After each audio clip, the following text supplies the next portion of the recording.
నేను చెప్పదలుచుకుంది ఏంటంటే, ముఖ్యంగా మన అచ్చెన్నాయుడు గారు, ఇదిగో నాకు గంట కాదు మొత్తం కావాలి, నువ్వు వస్తే మొత్తం కావాలి, గంట కాదు మొత్తం కావాలి. చంద్రబాబు నాయుడు గారు బండారు గంట కావాలో అరగంట కావాలో, మాధవ్ రెడ్డి గారి సంగతి ఏంటి ఎన్ని మాట్లాడుకునే సమయం కాదు ఇది. నేను ఇక్కడ ఒక విషయాన్ని వాళ్ళు అధ్యక్ష నాకు టైం ఇవ్వాలి, ఆయన నాకు గంట కావాలనేటువంటి మాట వ్యంగ్యంగా మాట్లాడారు. అలాంటి విషయాలు మనం చర్చించుకుందాము అంటే, చంద్రబాబు నాయుడు గారు అదే విషయాల గురించి మాట్లాడదాము అంటే, మేము తప్పనిసరిగా చాలా విషయాలు ఇక్కడ బహిరంగంగా మాట్లాడుకుందాం. ఈ సమావేశం చాలా పవిత్రమైంది. ఒక విషయం, ఈ నేను చంద్రబాబు నాయుడు గారిని అడుగుతున్నా, నేను సూటిగా చంద్రబాబు నాయుడు గారిని అడుగుతున్నా, అలాంటి అంశాల మీద చర్చించడానికి మీరు మీ పార్టీ సిద్ధమా చెప్పని అడుగుతా ఉన్నా. ఒకటి ఇక్కడ గమనించాల్సింది ఏమిటంటే, ఏంది మాట, వీళ్ళు ఉంటారా బయటికి పోతారా తేడాలి. వీళ్ళు బయటికి వెళ్ళడానికి నిర్ణయించుకున్నట్టుగా అర్థమవుతుంది. అధ్యక్ష ఇక్కడ గమనించాల్సింది ఏంటంటే, రెడ్డి గారు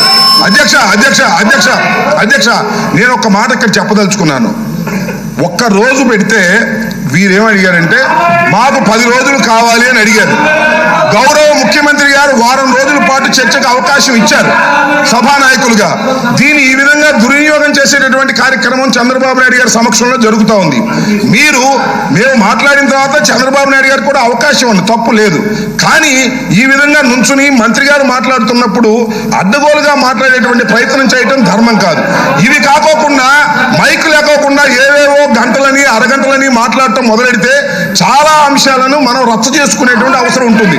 ఇది ఒక పవిత్రమైన ఇది ఒక పవిత్రమైన మైక్ లేకుండా ఆయన మాట్లాడటం ధర్మం కాదు. కూర్చోండి ప్లీజ్ కూర్చోండి. మీకు మైక్ ఇవ్వలేదు చంద్రబాబు నాయుడు గారు, మీకు మైక్ ఇవ్వలేదు, మీరు కూర్చోండి. వారికి మైక్ ఇవ్వలేదు, కూర్చోండి. సభా సాంప్రదాయాన్ని వారు పాటించడం లేదు. అసెంబ్లీకి వెళ్ళి 150 మంది శాసనసభ్యులు ఉన్నటువంటి జగన్మోహన్ రెడ్డి గారిని ఏమీ పీకలేము కాబట్టి అక్కడికి వెళ్ళి అవమానాలు పడుతూ అనవసరం. ఏదోటి ఇష్యూ చూసుకుని మనం అసెంబ్లీ బాయ్కట్ చేసి ఎన్టీఆర్ శపథం చేసి అసెంబ్లీకి ముఖ్యమంత్రికి వస్తాయని చెప్పి వెళ్ళిపోయాడు. ఆయన వచ్చాడు. పక్కన తమిళనాడులో జయలలిత శపథం చేసి ఆవిడ ముఖ్యమంత్రికి వస్తాయని చెప్పి ఆవిడ వెళ్ళిపోయింది. మొన్న జగన్మోహన్ రెడ్డి గారు ముఖ్యమంత్రికి వస్తాయని చెప్పి శపథం చేసి ఆయన వెళ్ళిపోయాడు. ఇప్పుడు నేను కూడా శపథం చేస్తే మళ్ళీ నేను ముఖ్యమంత్రికి వచ్చేయచ్చు అని చెప్పి నిన్నంతా కూడా చాలాసేపు చర్చించాడు అధ్యక్ష. చంద్రబాబు నాయుడు ఆవేశంలో ఆయన్నో లేకపోతే ఆయన భార్యనో లేకపోతే ఇంకొకరిని ఒక మాట అంటే ఆవేశంలో గబుక్కుని చొక్కాజించుకుని నిర్ణయం తీసుకునేటువంటి వ్యక్తి కాదు అధ్యక్ష. దీనివల్ల లాభం ఏంటి, లాస్ ఏంటి, ఏం చేయాలన్నదే ప్రతిదీ స్ట్రాటజీ ఉంటుంది అధ్యక్ష.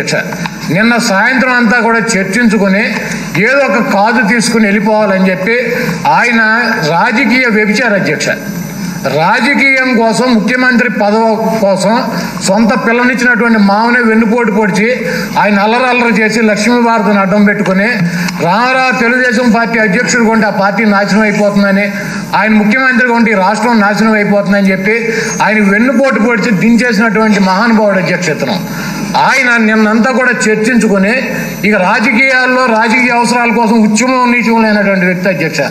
ఈరోజు జరిగినటువంటి డిబేట్లో రాంబాబు గారు చెప్పాడు, హత్యల గురించి ఆయనే మొదలెట్టాడు. లెగిసి బాబాయ్ గురించి మాట్లాడాలి, గొడ్డల గురించి మాట్లాడాలి, తల్లి గురించి మాట్లాడాలి, చెల్లి గురించి ఇది మొట్టమొదటిసారి కాదు అధ్యక్ష వీళ్ళు మాట్లాడేది. దాదాపు జగన్మోహన్ రెడ్డి గారు రాజకీయాల్లోకి వచ్చిన కాంచి 10 సంవత్సరాల నుంచి ఆయన్ని కానీ ఆయన కుటుంబ సభ్యుల్ని కానీ ఇదే దుర్మార్గుడి చంద్రబాబు నాయుడు ఎన్ని మాటలు మాట్లాడాడు అధ్యక్ష. దీనికి సంబంధించినటువంటి మీడియా కథలుగా ఆయన ఒక సైకో అని చెప్పి, శాడిస్ట్ అని చెప్పి, ఇంట్లో వాళ్ళని గృహహింస పెడతాడని చెప్పి రకరకాలుగా మాట్లాడినటువంటి నీచమైనటువంటి వ్యక్తి చంద్రబాబు నాయుడు అధ్యక్ష.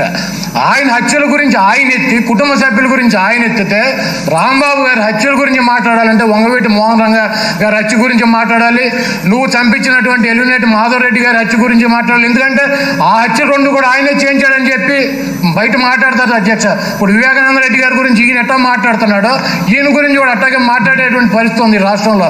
అన్నీ చర్చించుదామని చెప్తే నా ఫ్యామిలీ గురించి మాట్లాడారు, నా భార్య గురించి మాట్లాడారు అని చెప్పి సింపతి కోసం కోసం నిన్న వేసుకున్నటువంటి ప్లాన్ అమలు చేయడానికి గ్లిజరిన్ కూడా రాసుకొచ్చినట్టు ఉన్నాడు అధ్యక్ష. కథ రాల నీళ్లు సరిగ్గా రాసుకుంటాం కుదిరినట్లేదు. కాబట్టి ఒక నట విశ్వరూపం ప్రదర్శించి ఇక్కడి నుంచే మళ్ళీ ముఖ్యమంత్రిగా వచ్చేస్తానని చెప్పి ప్రజల్లో సింపతి కోసం ఇక భార్యను ఆయనే అల్లరి చేసుకునేటువంటి పరిస్థితికి రాజకీయం కోసం దిగజారిపోయేటువంటి రాష్ట్ర ప్రజలందరూ కూడా చంద్రబాబు నాయుడు రాజకీయ అవసరాల కోసం తన మన లేదు, ఇల్లు లేదు, బయట లేదు, ఎవరినైనా కూడా రోడ్డు మీద గీట్ చేస్తాడు అధ్యక్ష. కాబట్టి రాష్ట్ర ప్రజలందరూ కూడా గమనించాలని చెప్పి గమనించినట్లయితే చర్చ సజావుగా జరుగుతూ ఉంది అధ్యక్ష, సజావుగా జరుగుతూ ఉంది. మంత్రి గారు మాట్లాడుతూ ఉన్నారు. ఎక్కడి నుంచి మొదలైంది అధ్యక్ష? అసలు ఎక్కడి నుంచి మొదలు పెట్టినారు అధ్యక్ష? ఆయన ఎక్కడి నుంచి మొదలు పెట్టినారు అధ్యక్ష? ఆయన గౌరవ సభ్యులు ఒకరు తీసుకొని ఏదో వ్యక్తిగతంగా మొదలుపెట్టి అది ఎక్కడికెక్కడికో పోయింది అధ్యక్ష. మొదలు ఎవరు అధ్యక్ష పెట్టిండేది? ఈరోజు మొదలు పెట్టిండేది ఎవరు అధ్యక్ష? ఒకవేళ అధ్యక్ష మొదలు పెట్టినది ఎవరు అధ్యక్ష? ఈరోజు నిజం చెప్పాలంటే అధ్యక్ష, ఆ అనుభవాన్ని వాడుకొని ఎవరైతే అది మొదలు పెట్టినారో వెంటనే యాక్చువల్గా అది ఆపేసిండాలి అధ్యక్ష. ఆపేసేది పోయి దాన్ని ఇంకా పెరగనిచ్చిన తర్వాత ఈరోజు అవమానం అంటే ఇది అసలు సమంజసం కానే కాదు అధ్యక్ష. దయచేసి అధ్యక్ష ఈరోజు సజావుగా జరుగుతూ ఉంది అధ్యక్ష. సజావుగా జరిగే సభను వాళ్ళు ఉద్దేశపూర్వకంగా వాళ్ళు ఆపినారు అధ్యక్ష. వ్యక్తిగతంగా అంటున్నారు కదా అధ్యక్ష. 2014 నుంచి 19 వరకు మేము కూడా సభలో ఉన్నాం అధ్యక్ష. 14 నుంచి 19 వరకు గౌరవ ముఖ్యమంత్రి గారిని ఆ రోజు ఏ విధంగా వాళ్ళు కించపరిచారో ప్రతి ఒక్కరు కూడా ఇక్కడ ఉండే వాళ్ళు, ఆ రోజు సభలో ఉండే వాళ్ళందరూ కూడా తెలుసు అధ్యక్ష. ఆ రోజు మరి ఆ పెద్దరికం అధ్యక్ష ఇప్పుడు 8వ సారి, ఆ రోజు 7వ సారి కదా అధ్యక్ష. మరి 7వ సారి పెద్దరికం ఉండేవాళ్ళు ఆ రోజు ఆపిండొచ్చు కదా అధ్యక్ష. కుప్పంలో కూసాలు కదిలిపోయి 40 ఏళ్లుగా తను కట్టుకున్న కోటని మా Jagananna single cutout simple smile తో కొట్టేగానే ఈరోజు ఫ్రస్ట్రేషన్ తో అసెంబ్లీలో కూడా అడుగుపెట్టే ధైర్యం చాలక ఎక్కడ దాక్కున్నాడు చంద్రబాబు నాయుడు అర్థం కావట్లేదు అధ్యక్ష. కొంచెం పిలిపిస్తే చూద్దాం అనుకుంటున్నాను అధ్యక్ష. ఎందుకంటే అధ్యక్ష ఆయన ఎలక్షన్ లో ప్రచారం చేసేవాడు మీరు కూడా గమనించారు అధ్యక్ష. ఆయన కానీ ఆయన కొడుకు కానీ ఏం పీక్తారు ఇలా ఒక 14 ఏళ్ళు ముఖ్యమంత్రిగా చేసే ఒక వ్యక్తి, ఒక సీనియర్ పొలిటీషియన్ మాట్లాడచ్చా అని ఈరోజు ఏం చేశాడు అనేది జగన్మోహన్ రెడ్డి గారు స్పష్టంగా తండ్రి కొడుకుకి అర్థమైంటుంది అధ్యక్ష. ఇంకా ఈయనకి ఎందుకు రాజకీయం, ఈయన కొడుకైన చిట్టినాయుడికి ఎందుకు రాజకీయ అవసరం ఉందో నాకైతే అర్థం కాలేదు అధ్యక్ష. ఎంతసేపు ఈరోజు ఇంత జరిగినా కూడా ఇంకా చిటికలు వేసుకుంటూ తిరుగుతుంటారు అధ్యక్ష. దమ్ముంటే రాజీనామా చేయండి. మేమెందుకు రాజీనామా చేయాలి అధ్యక్ష? ఈ రోజు రాష్ట్రంలో ఏ ఎన్నిక వచ్చినా కూడా మేము నించుంటున్నాం లేదా ధైర్యంగా. మీరు కూడా పోటీ చేయండి. మేము ఎలాగైతే జగన్మోహన్ రెడ్డి గారు ఇచ్చిన పథకాల గురించి చెప్పుకొని ప్రజల్లోకి వెళ్తున్నామో మీరు కూడా చంద్రబాబు నాయుడు గారు చేసిన అభివృద్ధిని చెప్పుకొని వెళ్ళొచ్చు కదా. వెళ్ళే ధైర్యం లేదు. జగన్మోహన్ రెడ్డి గారిని బురద చల్లే విధంగా చేయటం, లేదా ఈ మధ్య జగన్ గారిని బీట్ చేయాలని స్లిమ్ గా తయారవడానికి ఒంట్లో కొవ్వుది ఇచ్చారు అధ్యక్ష. కొవ్వుతో పాటు ఏమేమి తీసేశారు నాకు అర్థం కాలేదు అధ్యక్ష. అసలు తిక్కగా మాట్లాడుతున్నాడు, పిచ్చిగా మాట్లాడుతున్నాడు, వింతగా మాట్లాడుతున్నాడు అధ్యక్ష. కుప్పానికి పోయాడు అధ్యక్ష. ఈ కుప్పం గడ్డ చంద్రబాబు అడ్డ అంటూ ఒక డైలాగ్ చెప్పాడు అధ్యక్ష. ఆయనకు చెప్పాలనుకుంటున్నాను అధ్యక్ష, ఇది కుప్పం గడ్డ చంద్రబాబు నాయుడు అడ్డా కాదు, ఐస్ గడ్డ అని కూడా ఈ సందర్భంగా తెలియజేసుకోవాలి అధ్యక్ష. ఒక్కొక్కసారి ఇలా మాట్లాడిన మాటలు కూడా ఒకసారి చాలా బాధ అనిపిస్తాయి. మా చిన్నాన్న గురించి తాను మాట్లాడుతాడు. ఎవరు అధ్యక్ష అయినా నాకు చిన్నాన్న, చంద్రబాబు నాయుడు గారికి కాదు. అంటే సొంతం మా నాన్న తమ్ముడు. ఒకవైపున మా నాన్న తమ్ముడు, ఒకవైపున ఇంకొక అవినాష్ రెడ్డి ఇలా మాటలు చెప్పి ఇంకొకరి గురించి మాట్లాడతాం. ఆ పిల్లోడు ఎవరు అధ్యక్ష? నా మరో చిన్నాన్న అంటే మై ఫాదర్స్ కజన్, మరో చిన్నాన్న కొడుకు. ఎందుకు చేస్తారు అధ్యక్ష? ఒక కన్ను ఇంకొక కన్నుని ఎందుకు పొడుచుకుంటుంది? ఒక చెయ్యి ఇంకొక కన్నుని ఎందుకు పొడుచుకుంటుంది అధ్యక్ష? It's minimum thing. ఇవన్నీ జరిగింది ఎప్పుడు అధ్యక్ష? ఆయన ముఖ్యమంత్రిగా ఉన్నప్పుడు, అంత ప్రతిపక్షంలో ఉన్నప్పుడు మేమంతా. పాపం అవినాష్ రెడ్డి కూడా ప్రతిపక్షంలోనే ఉన్నాడు. మా చిన్నాన్న కూడా పాపం అప్పుడే ప్రతిపక్షంలో ఉన్నాడు. మా చిన్నాన్న గారిని ఓడించడం కోసం కడప జిల్లాలో ఎంపీటీసీలు జెడ్పీటీసీలు మేము ఎక్కువ కలిసాం. మేము ఎక్కువ గెలిచినా కూడా ఆయనను మేము మా పార్టీ తరఫున పోటీ పెడితే బలవంతంగా మా ఎంపీటీసీలను మా జెడ్పీటీసీలను డబ్బిచ్చి ప్రలోభాలు పెట్టి స్పెషల్ ఫ్లైట్లు పెట్టి ప్రజాస్వామ్యబద్ధంగా మేము గెలిచినాం ఎక్కువ ఎంపీటీసీలు ఎక్కువ జెడ్పీటీసీలు. అయినా అటువంటిది మా చిహ్నాలను మా తరఫున మేము పోటీ పెడితే మా చిహ్నాలను ఓడించడం కోసం నానా రకాల డబ్బులు ఖర్చు పెట్టి కుయుక్తులు పన్ని పోలీసులను ఉపయోగించి రకరకాలుగా చేసి పాపం ఆయన ఓడించినారు. 8 సార్లు ఎన్నికైన తర్వాత 8వ సారి ఎన్నికైనకి వచ్చాను.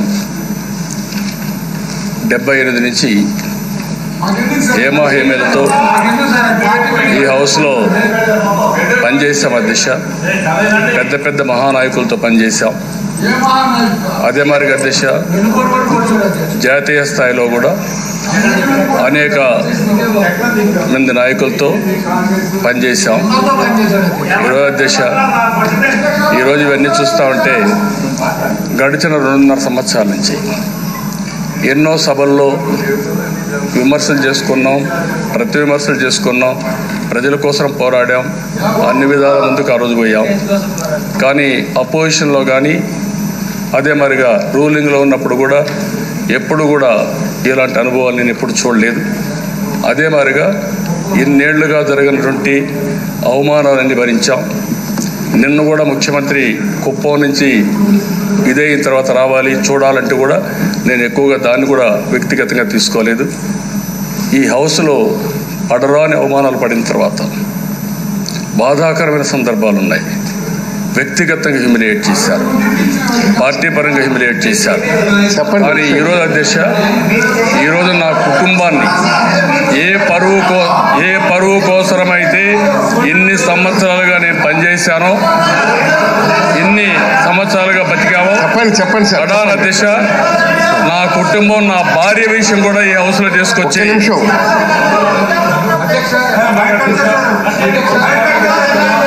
ఈరోజు మనం చూస్తూ ఉంటే ఇది ఏ విధంగా అభివర్ణించ నాకైతే అర్థం కావడం లేదు. ఎప్పుడు కూడా మా మిస్సెస్, నా భార్య రాజకీయాలకు రాలేదు. ఒక్కొక్కసారి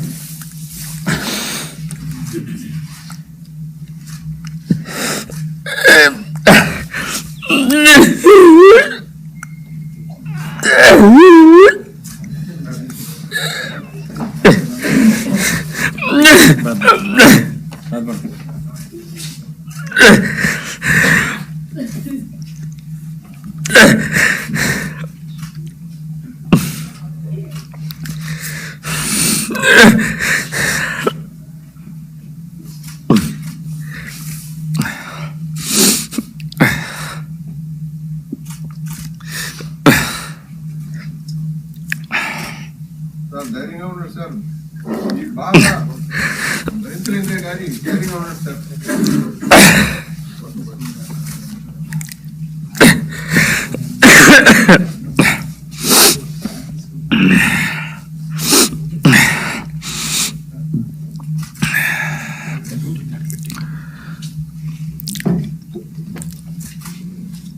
Oh.